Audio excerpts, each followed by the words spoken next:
So this link between income poverty and energy poverty is real.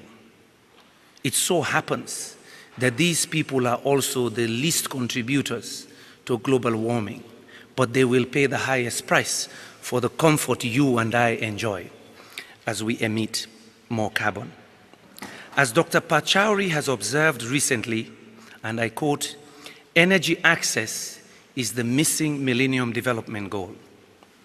The second point I wish to make is the need for greater investment into clean energy. To emerge from the current global economic crisis and to mitigate climate change, we need nothing less than a clean energy revolution, optimizing energy efficiency, forging ahead with renewable energy, and making technology transfer a reality. The economic potential of such investments is huge in developing and developing countries alike. In poor countries, energy access is a real problem in rural, off-grid locations in particular. Localized and low-cost renewable energy solutions can boost productivity and employment prospects, as well as preventing flight to urban areas. On a global scale, 2.3 million people have found jobs in the renewable energy sector over the past few years, even though only about 2% of worldwide primary energy flows from this sector. So you can imagine, with more investments in renewable energy, how much more jobs we can create. I was in Lesotho in South Africa just 2 weeks ago, and I was pleasantly surprised when I was taken to a new factory. It's being built as we speak, where in fact Philips lighting company will be producing energy efficient bulbs. And I actually saw real time 40 young ladies who are already trained to assemble these bulbs, but they plan to roll out 15 million every year. You can imagine the amount of energy saving in a country that is suffering from energy shortages. But for me, it was evidence that in fact, green jobs were beginning to grow already, even in Africa.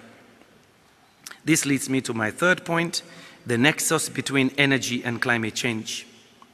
Dr. Pachauri and others will talk about this in detail, so I will not say a whole lot. But indeed, energy access, energy efficiency, and climate change are two sides of the same coin. We must address the need for developing countries, transition economies, emerging economies to have access to energy and power to generate growth in their own economies. This has to be part of the climate change negotiations and climate change solutions. Mr. Karim, I'm sure, will give you highlights in his own statement about the efforts towards reaching a good deal in Copenhagen. We remain optimistic, and we hope that indeed we have a deal. As we address climate change, there's no doubt there needs to be an energy revolution, which will also spur a new green industrial revolution.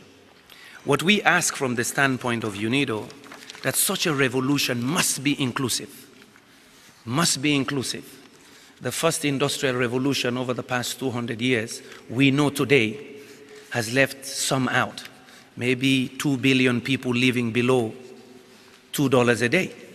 Probably another 1.6 billion living below $1 a day.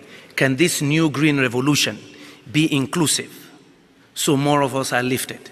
Because indeed, by 2050, we will be about 9 billion. We can't afford that this new revolution leaves many more people out. We can't afford that, yes, we get energy from those countries that has been endowed by nature with energy resources, but their people live in darkness. In today's 21st century, there must be climate justice, but also energy justice, so that we all of us, can enjoy the prosperities of globalization. Within UN Energy, which I chair, this is the kind of work we are doing to make sure that, yes, growth is inclusive, that people have access to basic energy services.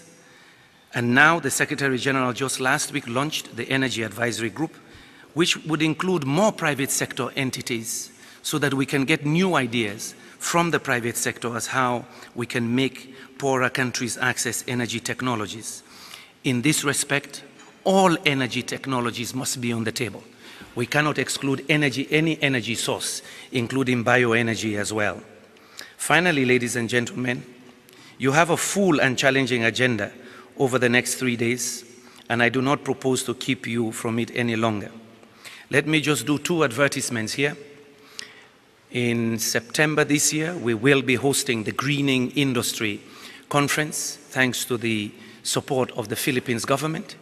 There we're looking at a transition, industrial transition into clean technologies, clean energy, but also dealing with chemicals management as well. Also in October in Mexico, thanks to the support of the Mexican government, we will focus again specifically on renewable energy as part of the energy mix in developing countries. We thank these governments as well for sponsoring and supporting those conferences. We see our job within the UN as a flat playing field where we can express our views freely. And that is why we're collaborating with governments around the world to give them a free platform that is not a negotiating platform to talk about their energy needs. Because you cannot grow without a reliable source of energy. We cannot store vaccines in villages or in fact enhance agro-processing in rural communities without a reliable energy source. We thank you for coming. The size of this audience shows that our vision a few years ago, building on what the Austrian government had also been doing 10 years ago, was true, that because we have UNIDO, Atomic Energy Agency, YASA, and several other institutions here, we can also be an energy hub. And it is my hope that every 2 years we can convene here with good analysis to discuss energy issues freely, but as an entity, as a key ingredient for development. I thank you for your attention.